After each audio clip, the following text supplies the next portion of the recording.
જય અંબે જય અંબે જય અંબે. કેમ છે મારા વાલા મિત્રો? બધાને જય અંબે. દાતાથી અંબાજીના રોડ પર તો ફૂલ મજા જ પડી જાય છે ખરેખર. દિવસ હોય કે રાત, માહોલ તો એક જ જેવો જોવા મળે, ટ્રાફિક પણ એક જ જેવો જ જોવા જ મળે. અંબાજીના ભાદરવી પૂનમના ટાઈમમાં તો તમને ખરેખર દાતા રોડ પર તો તમને ફૂલ જ મજા પડી જાય. લોકો એવા મન મૂકીને ગરબા કરે ને, ખરેખર તો તમે મન મૂકીને તમે જોવા જ ઊભા રહી જાઓ. આ ઘણા બધા સંઘ એવા છે જે રાતે ચાલતા જ હોય છે. આ દાતા પર ઊભા છીએ અમે. દાતા નાઇટ રાઇડ તમે અમે બતાવી રહ્યા છીએ કે નાઇટમાં નજારો કેવો છે. કોઈ પણ સંઘ જે મોટા મોટા રથ લઈને નીકળે ને, એ ખરેખર નાઇટમાં જ રસ્તા કાપતા હોય. એ રાતનો ઇંતજાર કરતા હોય, રાત ક્યારે આવે એ નીકળે. એટલે કે 6 વાગે પછી એ લોકો યાત્રા ચાલુ કરે. રાતે ખરેખર ચાલીએ ને આપણે તો આપણને થાક અને તાપ ઓછું લાગે, અને ખરેખર રસ્તા કપાઈ જાય. રસ્તા ક્યારે કપાય અને ક્યારે અંબાજી પહોંચી જાય આપણે ખબર નહીં પડતી. માં અંબાજીની એવી મહેર છે. દાતા રોડથી ઘણા બધા સંઘો, કેમ્પો જઈ રહ્યા છે અંબાજી તરફ. તમે જોઈ રહ્યા છો કે આ કેમ્પ છે દાતા રોડ ઉપર. કેટલો બધો પબ્લિક છે અહીં જોવા મળી છે.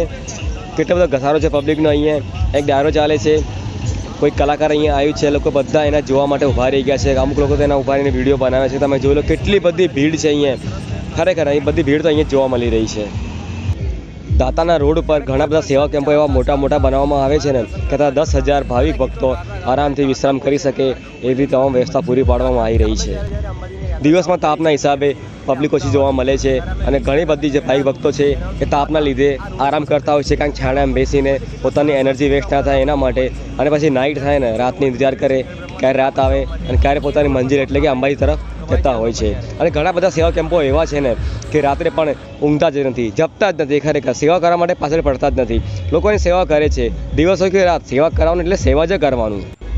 દાતાના રોડ પર જય અંબે સેવા કેમ્પ અમદાવાદ મહેસાણા એક એવો ગ્રુપ છે જે રાતે પણ પોપકોર્નની સેવા પૂરી પાડે છે પબ્લિકને, અને ચાય અને પાણી અને પોપકોર્ન આ 3 વસ્તુની સેવા પૂરી પાડે છે. આ સેવા કેમ્પ એમ તો જોવા જઈએ તો નાનો છે, પણ ખરેખર આટલી બધી ભાવિક ભક્તોને સેવા પૂરી પાડે છે ને કંઈ મોજ કરાવી દે ભક્તોને. કેમ કે એમની પાસે ડીજે છે, અને જે ડીજે વગાડે ને ત્યારે બધી પબ્લિકને એ લોકો ભાવિક ભક્તોને ખેંચીને કહેશે ગરબા ગાઓ, અને ખરેખર તો જ મજા આવે છે. આ જે રથ છે ને તમે જોઈ રહ્યા છો, આ ભીમાપુર ઘંટુ એટલે વિજાપુરથી આવ્યું છે.